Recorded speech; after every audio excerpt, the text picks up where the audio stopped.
Nallalam west Bazar സൗഹൃദ വേദിയുടെ ആഭിമുഖ്യത്തിൽ സൗഹൃദ സംഗമം സംഘടിപ്പിച്ചു. ജയന്തി റോഡ് MS ഓഡിറ്റോറിയത്തിൽ നടന്ന പരിപാടി 40ാം ഡിവിഷൻ കൌൺസിലർ റഫീന അൻവർ ഉദ്ഘാടനം ചെയ്തു.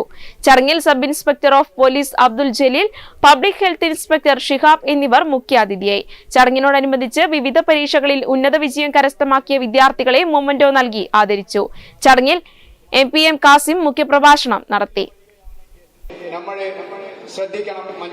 എലിപ്പനി പോലെ കഴിഞ്ഞതിന് ശേഷം അല്ല നമ്മുടെ നാട്ടിൽ ഏതെല്ലാം തരത്തിലുള്ള ആരോഗ്യ സംവിധാനങ്ങൾ നിലവിലുണ്ട് എന്നുള്ളത് നമ്മുടെ എന്നെ ഈ ചടങ്ങിലേക്ക് ക്ഷണിച്ചത് ആശംസ അർപ്പിക്കാനല്ല, ആശംസ അർപ്പിക്കുന്നതിനോട് ആദ്യമായി ഞാൻ അഭിനന്ദിക്കുകയാണ്.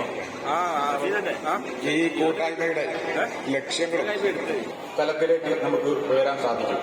അതേപോലെ തന്നെ സാമ്പത്തികമായി മുന്നോക്കം നിൽക്കുന്ന രോഗികൾക്ക് വേണ്ട മരുന്നുകൾ വാങ്ങി നൽകുക, അതൊക്കെ ഒരു നല്ല കാര്യം.